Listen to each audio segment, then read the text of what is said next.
ఓం శాంతి 2/5/2026 సాకార ఈశ్వరీయ మధుర మహావాక్యాలు. మధురమైన పిల్లలారా, ఈ డ్రామాలో గొప్ప వినాశనం నిర్ణయించబడి ఉంది. మీరు వినాశనానికి ముందే కర్మాతీతులుగా అవ్వాలి. ప్రశ్న: తండ్రి పలికే ఏ పదాల ఆకర్షణ సన్ముఖంలో చాలా ఉంటుంది ఎదురుగా ఉన్నప్పుడు? జవాబు: మీరు నా పిల్లలు అని తండ్రి సన్ముఖంలో అన్నప్పుడు ఆ శబ్దాల ఆకర్షణ చాలా ఎక్కువగా ఉంటుంది. సన్ముఖంలో వినడము ద్వారా చాలా బాగా అనిపిస్తుంది. మధువనము అందుకనే పిల్లలందరినీ ఆకర్షిస్తుంది. ఎందుకంటే ఇక్కడ ఈశ్వరీయ పరివారము ఉంది, తండ్రి ఉన్నారు, బ్రాహ్మణుల సంఘటన ఉంది. బ్రాహ్మణులు పరస్పరము జ్ఞానాన్ని ఇచ్చిపుచ్చుకుంటారు. ఇక్కడ పాట: మా తీర్థ స్థానాలు భిన్నమైనవి. ఓం శాంతి. మనం అవినాశి యాత్ర లేక ఆత్మిక యాత్రను చేస్తున్నాము అని పిల్లలకు తెలుసు. ఈ యాత్ర నుండి మనం తిరిగి మృత్యులోకంలోకి తిరిగి రాము. అక్కడి నుండి తిరిగి రానటువంటి ఇలాంటి యాత్ర ఒకటి ఉంటుంది అని మనుషులకు తెలియదు. అదృష్ట నక్షత్రాలైనా మీకు ఇప్పుడే తెలిసింది. ఇది పక్కాగా స్మృతి చెయ్యాలి. ఆత్మలైన మనం పాత్రను అభినయిస్తున్నాము అని పక్కాగా గుర్తుంచుకోవాలి. నేను ఆత్మ ఈ వస్త్రాన్ని ధరించి పాత్ర చేశాను అని. ఇప్పుడు ఇంటికి వెళ్తాను అని ఆ నాటకంలో ఎవ్వరూ చెప్పరు. వారు స్వయాన్ని శరీరాన్నే భావిస్తారు, శరీరం నేను అని. ఇక్కడ పిల్లలైనా మీరు మనం ఆత్మలము అని, శరీరం అనే వస్త్రాన్ని వదిలి మరొకటి తీసుకుంటాము అనే జ్ఞానం ఉంది. ఇది 84 జన్మల పాత వస్త్రం. దీనిని వదిలి క్రొత్త ప్రపంచంలో మళ్ళీ క్రొత్త వస్త్రాన్ని తీసుకుంటాం. ఈ లక్ష్మీనారాయణులు కొత్త వస్త్రాలను ధరించారు కదా, శరీరాలను, దేవతా శరీరాలను. వారు మీ రాజధానికి చెందిన వారే. మీరు కూడా వెళ్ళి ఇలాంటి నూతన దైవీ వస్త్రాలను ధరిస్తారు. నిర్గుణుడనైనా నాలో ఏ గుణము లేదు అని ఇక్కడ అంటారు. తండ్రే మళ్ళీ ఇలాంటి గుణవంతులుగా చేస్తారు. తండ్రి చెప్తారు, నా పాత్ర కూడా ఉంది. నేను వచ్చి మరలా మిమ్మలను నిర్వికారులుగా చేస్తాను. ఇది జీవన బంధన ధామం, రావణ రాజ్యం. మేము పతితుల నుండి పావనంగా అయ్యి మళ్ళీ పావనుల నుండి పతితులుగా ఎలా అవుతామో మీ బుద్ధిలో ఉంది. కలియుగము అంధకారము అని పిల్లలైనా మీకు తెలుసు. ఇప్పుడు రావణ రాజ్యానికి అంతిమ సమయం, రామరాజ్యం ప్రారంభం కానున్నది. ఇది సంగమయుగం. కల్పం యొక్క సంగమయుగంలో స్వయం తండ్రి రావాల్సి ఉంటుంది. ఇప్పుడు ఇది వినాశన సమయము అని. స్థాపనార్థం భగవంతుడు ఎక్కడో గుప్త వేషంలో ఉన్నారు అని ప్రపంచంలోని వారు కూడా భావిస్తూ ఉన్నారు. ఆత్మలైన మీరు కూడా ఇప్పుడు గుప్త వేషంలో ఉన్నారు. ఆత్మ వేరు, శరీరం వేరు. ఈ మానవ శరీరం గుప్త వేషం. తండ్రి కూడా శరీరంలోనే రావాల్సి ఉంటుంది. మీ శరీరానికి పేరు ఉంటుంది. తండ్రికి అయితే శరీరమే లేదు. మీరు కూడా ఆత్మలే, తండ్రి కూడా ఆత్మనే. ఆత్మకు ఆత్మ జతలో ఇప్పుడు మోహం ఏర్పడింది. ఇతర సాంగత్యాలను వదిలి మీ సాంగత్యంలో ఉంటాము అని.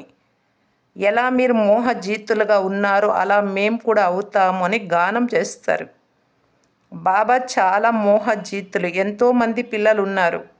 వారు కామచితిపై కూర్చొని కాలిపోయారు. పాత ప్రపంచాన్ని వినాశనం చేయించేందుకే పరంపిత పరమాత్మ వస్తారు. మరి వారికి మోహం ఎలా కలుగుతుంది? పతితులు వినాశనమైనప్పుడు శాంతి రాజ్యం వస్తుంది. ఈ సమయంలో ఎవ్వరికీ సుఖం లేనే లేదు. అందరూ తమో ప్రధానంగా దుఃఖితులుగా అయిపోయారు. ఇది పతిత ప్రపంచం. శివబాబాయ్ వచ్చి స్వర్గస్థాపన చేస్తారు. దానికి శివాలయం అని పేరు వచ్చింది. శివబాబా దేవతల రాజధానిని స్థాపన చేస్తారు. అది చైతన్య శివాలయం.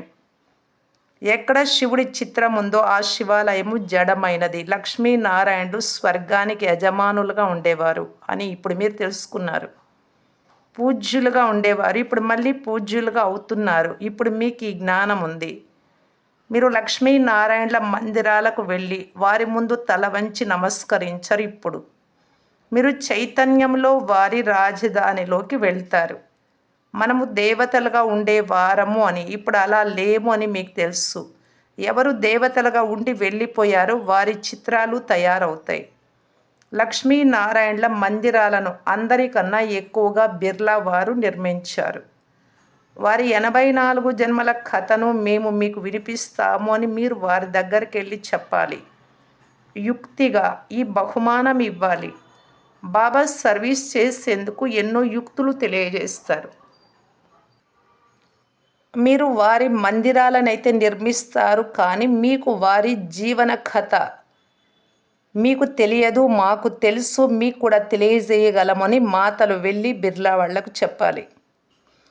తెలిపించేవారు చాలా ఆసక్తికరంగా చెప్పాలి. తండ్రి కూడా కూర్చొని అర్థం చేయిస్తారు కదా, తండ్రి చెప్తారు. ఒకవేళ అనుమతి లభించనట్లయితే ఇంట్లో కూర్చొని స్మృతి చెయ్యండి. మనము శివబాబా సంతానమని మీకు తెలుసు. మురళి ఏమో లభిస్తుంది ఇక్కడికి వచ్చినందున, స్మృతి యాత్ర బాగుంటుంది అని కాదు. ఇంట్లో కూర్చుంటే స్మృతి యాత్ర తగ్గిపోతుంది అనేదేమీ లేదు. మేఘాలు రిఫ్రెష్ అగుటకై మధుబన్కు వస్తాయి. మీరు మేఘాలు రిఫ్రెష్ అయ్యేకే కదా వస్తారు. బాబా వద్దకు సన్ముఖానికి వెళ్ళాలి అని అనుకుంటారు. ఆత్మకు జ్ఞానం ఉంది, సన్ముఖంలో ఎదురుగా ఉన్నప్పుడు చాలా బాగుంటుంది. విషయమేమో అదే. శివబాబా ఎలా పిల్లలకు కూర్చొని అర్థం చేయిస్తారో చూస్తారు. పిల్లలారా, మీరు నావారు, మీరు 84 జన్మల పాత్రను అభినయించారు, మీరు జనన మరణాల చక్రంలో వస్తారు. నేను రాను, నేను పునర్జన్మ తీసుకోను, అలాగని అజన్ముడను కాదు. నేను వస్తాను, కానీ వృద్ధ తనువులో ప్రవేశిస్తాను. ఆత్మలైన మీరు చిన్న బిడ్డ శరీరంలో కడుపులో ప్రవేశిస్తారు. గర్భము ద్వారా జన్మ మీది. నేను అలా కాదు. నేను పరంధామం నుండి క్రిందకు పాత్రను అభినయించేందుకు వస్తాను. నేను వికారుల గర్భంలోకి రాను. త్వమేవ మాతశ్చ పిత అని నన్నే అంటారు, మీరే తల్లి తండ్రి అని. అయితే నాకు ఏ తల్లి తండ్రులు లేరు. నేను కేవలం శరీరాన్ని ఆధారంగా తీసుకొని పాత్రను అభినయిస్తాను. దుఃఖాన్ని హరించి సుఖాన్ని ఇవ్వమని మీరు నన్ను పిలుస్తారు. ఇప్పుడు సన్ముఖానికి వచ్చారు. ఆత్మలతో మాట్లాడుతూ ఉన్నాను. ఇక్కడ అందరూ బ్రాహ్మణులే ఉన్నారు. మీరు వెలుపలికి వెళ్తే హంసలుగా కొంగలుగా అయిపోతారు. ఇక్కడ మధువనంలో మీకు బ్రాహ్మణ సాంగత్యమే ఉంటుంది. పరస్పరము జ్ఞాన చర్చనే చేస్తారు. మనము మన రాజధానిని స్థాపన చేస్తున్నాము. బాబా వచ్చారు. బాబాను స్మృతి చేసే యుక్తిని పరస్పరం తెలియజేస్తూ ఉండండి. బాబాను స్మృతి చేయండి అని భోజన సమయంలో కూడా పరస్పరము సంకేతాన్ని ఇస్తూ ఉండండి. చాలా పెద్ద సంఘటన ఉంది కదా, అక్కడైతే మీ జతలో వికారులు ఉంటారు కనుక వారి ఆకర్షణ ఉంటుంది. మధుబన్లో ఎవ్వరి ఆకర్షణ ఉండదు. సైనికులు సైనికులతో ఉంటారు. ఇది మీ కుటుంబం. ఎవరు వచ్చినా వారికి భగవంతుడిని స్మృతి చేయమని, బాబా పరిచయాన్ని ఇవ్వాలి అని సదా బుద్ధిలో ఉంటుంది. ఇద్దరు తండ్రులు ఉన్నారు కదా, లౌకిక తండ్రి ఉన్నప్పటికీ ఆయన కూడా భగవంతుడిని స్మృతి చేస్తారు. అతడు లౌకిక శరీరానికి తండ్రి. లౌకిక తండ్రిని గాడ్ ఫాదర్ అని అనరు. వీరు పారలౌకిక తండ్రి. తప్పకుండా గాడ్ ఫాదర్ నుండి వారసత్వం లభిస్తుంది. ఇలా భూ అంటే బాబా గురించి చెప్తూ ఉండండి. మీరు బ్రాహ్మణులు కదా, సన్యాసులు కూడా భూ చేస్తారు. ఈ ప్రపంచంలోని సుఖం కాకిరెట్టకు సమానమైనది. ఎంత దుఃఖం ఉంది. వారు హఠయోగులు, నివృత్తి మార్గం వారు. వారి ధర్మమే వేరు. సత్యుగంలో మీరెంత సుఖంగా పవిత్రంగా ఉండేవారో మీకు తెలుసు. భారతదేశం ప్రవృత్తి మార్గంలోనిది. దేవీ దేవతల రాజ్యం ఉండేది. ఎవరు పవిత్రంగా ఉండేవారు వారే పతితులుగా అయ్యారు. హే పతిత పావన రండి అని పిలుస్తూ కూడా ఉంటారు. మళ్ళీ పరమాత్మ సర్వవ్యాపి అని కూడా అంటారు. మేము వెళ్ళి జ్యోతిలో జ్యోతిగా కలిసిపోతాము అంటారు. పునర్జన్మలను కూడా అంగీకరించారు కొద్దిమంది. అనేక అభిప్రాయాలు ఉన్నాయి. రోజు రోజుకు ఇంకా వృద్ధి అవుతూ ఉంటాయి. సన్యాసుల వృద్ధి ఎలా జరుగుతుందో కూడా అర్థం చేయించాలి.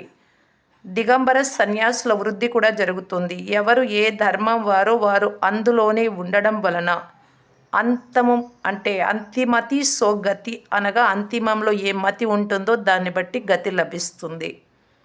ఎవరు ఏ అభ్యాసాన్ని ఎక్కువగా చేస్తారో వారి అంతిమ స్మృతి అనుసారంగానే వారికి జన్మ లభిస్తుంది. ఉదాహరణకి ఎవరైనా శాస్త్రాలు మొదలైనవి బాగా చదివితే అంత మతిని బట్టి అదే గతి కలుగుతుంది. మళ్ళీ శాస్త్రవాదులుగానే అవుతారు తర్వాత జన్మకి. బాల్యంలో శాస్త్రాలను కంఠస్థం చేస్తారు. ఇప్పుడు తండ్రి చెప్తారు, నేను ఫలానా, నేను ఇంతటి వాడను. ఈ దేహ అభిమానపు మాటలన్నీ వదిలేయండి. స్వయాన్ని అశరీరి ఆత్మగా భావించి తండ్రిని స్మృతి చెయ్యండి. ఈ శరీరాన్ని చూస్తున్నా చూడకండి. దేహ సహితంగా దేహ సంబంధాలన్నీ వదిలేయండి. బుద్ధి ద్వారా స్వయాన్ని ఆత్మ అని నిశ్చయం చేసుకొని పరమాత్మ తండ్రిని స్మృతి చెయ్యండి. ఇందుకు చాలా సమయం పడుతుంది ఈ స్థితి రావటానికి. మాయ స్మృతి చెయ్యనివ్వదు. లేకుంటే వానప్రస్థులకు, వృద్ధులకు చాలా సులభం. తండ్రి స్వయంగా చెప్తారు, పిల్లలు పెద్దలు ఇప్పుడు మీ అందరిది వానప్రస్థ అవస్థ, వెళ్ళిపోయే సమయం. ఒకవైపు వినాశనం అవుతూ ఉంటుంది, మరోవైపు జన్మ కూడా తీసుకుంటూ ఉంటారు. పునర్జన్మలు ఇక్కడ తీసుకోవాల్సి ఉంటే, లెక్కాచారాలు ఉంటే వచ్చేస్తారు. వారికి సంతానం కూడా కలుగుతారు, వినాశనం కూడా జరుగుతూ ఉంటుంది. కొందరు గర్భంలో ఉంటారు, కొందరు బయట మరెక్కడో ఉంటారు. కానీ అందరూ సమాప్తం అవుతారు అని మీకు తెలుసు. అందరూ తమ లెక్కాచారాన్ని సమాప్తం చేసుకొని ఇక్కడే వాపస్ వెళ్తారు. లెక్కాచారం మిగిలి ఉంటే శిక్షలు చాలా అనుభవించాల్సి ఉంటుంది. తర్వాత వారు కూడా తేలికగా అవుతారు. అలాగని ఒకవైపు యోగం చేస్తూ మరోవైపు పాపాలు చేస్తూ ఉండమని కాదు. కొంతమంది పిల్లలు ఒకవైపు చార్టు వ్రాస్తూ ఉంటారు, మరొక వైపు మాయ ముఖాన్ని నల్లగా చేసిందని కూడా చెప్తారు. మాయ ఓడించింది అంటే కచ్చా అపరిపక్వము అని అంటారు కదా. కనుక బాబా అర్థం చేస్తున్నారు, కొద్ది రోజులు మాత్రమే ఇక్కడ ఉంటాం, తర్వాత వెళ్ళిపోతాము అని. ఇదంతా వినాశనం అవుతూ ఉంది అని భావించండి. బాబా చెప్తారు, నన్ను స్మృతి చేస్తే వికర్మల వినాశనం అవుతాయి. మేమెంతమందికి మార్గాన్ని చూపిస్తున్నాము, పురుషార్థం చేస్తున్నాము అని మీ చార్టును గమనించుకుంటూ ఉండండి. మీ దినచర్యను తనువు, మనస్సు, ధనములతో ఆత్మిక సేవలో సహయోగులుగా అవ్వాల్సి ఉంటుంది. మూడింటి ద్వారా కూడా సహాయం చేయాలి. మనస్సును నిస్సంకల్ప స్థితిలో ఉంచలేము అని అంటారు. ఆత్మ అయిందే శాంతి స్వరూపం. ఆత్మలైన మనం మన పరంధామంలోకి తప్పకుండా వెళ్ళి కూర్చుంటాం. ప్రాపంచిక సంకల్పాలు ఏవి రావు. అలాగని కళ్ళు మూసుకొని స్పృహ లేకుండా అవ్వాలి అని కాదు. ఇలా చాలామంది కూర్చుంటారు కూడా. 10-15 రోజులు స్పృహ లేకుండా అవుతారు. ఈ అభ్యాసం చేస్తారు. మళ్ళీ కొంత సమయం తర్వాత మేల్కుంటాము అని అంటారు. ఎలా టైం బాంబులకు కూడా ఇన్ని గంటల తర్వాత ప్రేలాలి అనే సమయం ఉంటుంది కదా, అలా వీరు ఇంత సమయం తర్వాత మేల్కుంటాము అని అంటారు. అలా అభ్యాసం చేస్తారు. మనం యోగాన్ని జోడిస్తున్నామని పిల్లలైన మీకు తెలుసు. ఎప్పుడు తమో ప్రధానమైన చెత్త తొలగిపోతుందో సతో ప్రధానం అవుతూ ఉంటామో అప్పుడు ఈ శరీరాన్ని వదిలేస్తాం. మనం ఇప్పుడు స్మృతి యాత్రలో ఉన్నాం. మనకు సమయం లభించింది. తర్వాత ఈ శరీరాన్ని తప్పకుండా వదలాల్సిందే. అంతా సమాప్తం అయిపోతుంది.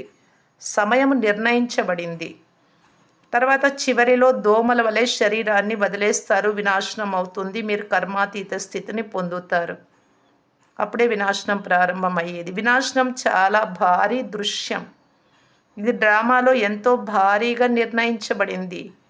మీ స్థితి ఏకరసంగా, చాలా సంతోషంగా, సదా హర్షితంగా ఉంటుంది అని మీకు తెలుసు. ఈ ప్రపంచం సమాప్తం అవ్వాల్సిందే. కల్పకల్పము సంగమయుగం ఉంటుంది అనేప్పుడు వినాశనం జరుగుతుంది అని మీకు తెలుసు. కేవలం బాంబులే కాదు, ప్రకృతి వైపరీత్యాలు కూడా సహాయం చేస్తాయి వినాశనానికి. ఇప్పుడు మనం వెళ్ళాలి అని. బాబాను ఎంత స్మృతి చేస్తే అంత వికర్మల వినాశనం అవుతాయి అని, ఉన్నత పదవిని పొందుతాము అని మీ బుద్ధిలో ఉండాలి. పరివర్తన చారిటీ బిగిన్స్ ఎట్ హోమ్. ఇంటి నుండే ప్రారంభం కావాలి. ప్రయత్నం చేయాల్సి ఉంటుంది. తండ్రి ఇంటిని, అత్తవారింటిని ఉద్ధరించువారే కన్యలు. కనుక పరివర్తన ఇంటి నుండి ప్రారంభమైనట్లే కదా. సర్వీస్లో తత్పరులై ఉండాలి. నన్ను స్మృతి చేసినట్లయితే స్వర్గ వారసత్వం మీదే అని శివబాబా చెప్తున్నారు అని అందరికీ చెప్పండి. ఇది చాలా స్పష్టమైన విషయం. ఆల్ ఆఫ్ ఫైనల్ నన్ను స్మృతి చేస్తే స్వర్గ వారసత్వం మీదే అవుతుంది. మీరు విశ్వాధికారులుగా అవుతారు. వారసత్వం పొందాలి అంటే ఇప్పుడు నన్ను స్మృతి చేయండి. సందేశాన్ని ఇవ్వడం పిల్లల కర్తవ్యం. ఇంతకు ముందు కూడా ఇచ్చారు. వినాశనం సమీపంలో ఉంది అని అర్థం చేయించాలి. కలియుగం తర్వాత సత్యుగం వస్తుంది. తండ్రి వచ్చి ఆస్తిని ఇస్తారు. రావణుడు నరకవాసులుగా చేస్తాడు. తండ్రి వచ్చి స్వర్గవాసులుగా చేస్తాడు. కథ అంతా భారతదేశానికి సంబంధించినదే. భారత్ వాసులను నిల్చోబెట్టాలి. మొదట శివుడి మందిరాలకు వెళ్ళి అర్థం చేయించాలి. ఈ తండ్రి నూతన సృష్టి రచయిత. నన్ను స్మృతి చేసినట్లయితే మీ వికర్మల వినాశనం అవుతాయి అని తెలియజేస్తున్నారు. ఈ నిరాకార తండ్రి వచ్చి ఉన్నారు. బ్రహ్మ ద్వారా స్వర్గ స్థాపన చేస్తున్నారు. ఇప్పుడు తండ్రిని వారసత్వాన్ని స్మృతి చేయండి. 84 జన్మలు పూర్తి అయ్యాయి. ఇప్పుడు మేము మీకు తెలియజేస్తున్నాము. అంగీకరిస్తారు, అంగీకరించరు, అది మీ ఇష్టం. విషయాలు చాలా అద్భుతమైనవి. తండ్రియే దుఃఖహర్త, సుఖకర్త. ఈ విధంగా కొద్ది కొద్దిగా అందరికీ అర్థం చేస్తూ ముందుకు వెళ్ళండి. ఇదే మీ వ్యాపారం. ఇందులో శ్రమ ఏమీ లేదు. కేవలం నన్ను స్మృతి చేయమని తండ్రి చెప్తున్నారు అని చెప్పండి. ఆత్మ అభిమానులుగా అవ్వండి. వారు ఆత్మలందరూ. వారికి తండ్రి కూడా నేనే. ఈ విషయం వారికి తెలియాలి. శివుడి పూజారుల వద్దకు వెళ్ళి చెప్పండి. లక్ష్మీనారాయణల పూజారుల వద్దకు వెళ్ళి చెప్పండి. శివుడి పూజారుల వద్ద కంటే శివబాబాను మహిమ చేయాలి. లక్ష్మీనారాయణల పూజారులు అంటే లక్ష్యం గురించి లక్ష్మీనారాయణలయ్యే విధానం తెలియజేయాలి. వారికి వారి జీవన కథను వినిపించండి. మంచిది. మధురాతి మధురమైన అపురూపమైన పిల్లలకు మాతాపిత బాప్దాదాల ప్రియ స్మృతులు మరియు గుడ్ మార్నింగ్. ఆత్మిక పిల్లలకు ఆత్మిక తండ్రి నమస్తే. ధారణ కొరకు ముఖ్య సారము. ఫస్ట్ పాయింట్, తనువు మనస్సు ధనాలతో ఆత్మిక సేవలో సహయోగులుగా అవ్వాలి. అందరికీ తండ్రి పరిచయాన్ని ఇచ్చి వారసత్వానికి అధికారులుగా చేయాలి. వినాశనానికి ముందే కర్మాతీతులుగా అయ్యేందుకు తండ్రి స్మృతిలో ఉండాలి. సెకండ్ పాయింట్, తండ్రి సమాన మోహజీతులుగా అవ్వాలి. ఆత్మకు ఆత్మపై ఏ మోహం కలిగిందో దానిని తొలగించి ఒక్క తండ్రి లగ్నంలో నిమగ్నం అవ్వాలి.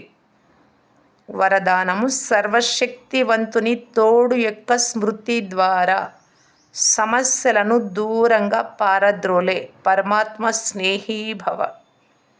ఏ పిల్లలైతే పరమాత్మ స్నేహిలుగా ఉన్నారో వారు స్నేహితుడిని సదా తోడుగా ఉంచుకుంటారు. అందువలన వారి ముందుకే సమస్య రాదు.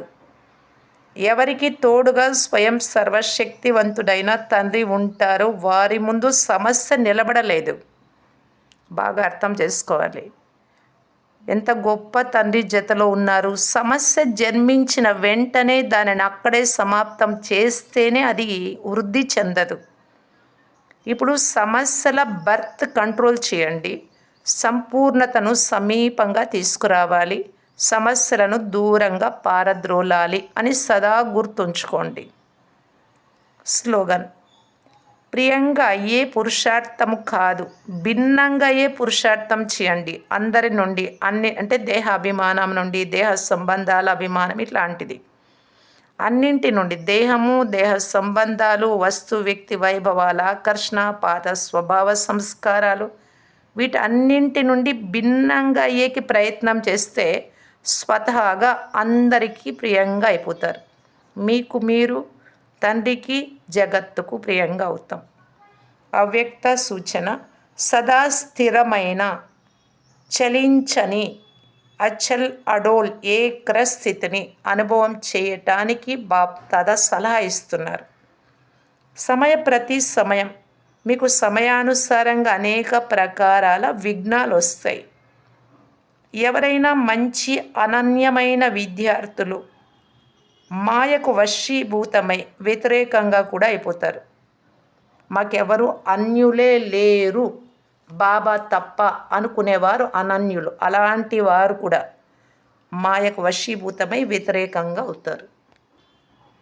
సేవలో డిస్టర్బ్ చేస్తారు. అటువంటి సమయంలో భయపడడం లేదు కదా. ఒకటేమో అలాంటి వారి పట్ల కూడా కళ్యాణ భావంతో జాలిపడటం, దయ చూపటం, కానీ దాని కారణంగా ఆందోళనలోకి రావటం లేక వ్యర్థ సంకల్పాలు చేయటం, ఇది చలించటం. ఎవరైతే ప్రతి ఆత్మ యొక్క పాత్రను సాక్షి ద్రష్ట స్థితిలో ఉండి చూస్తారో వారు అచల్ అడోల్ ఏకర స్థితిలో ఉంటారు. ఓం శాంతి.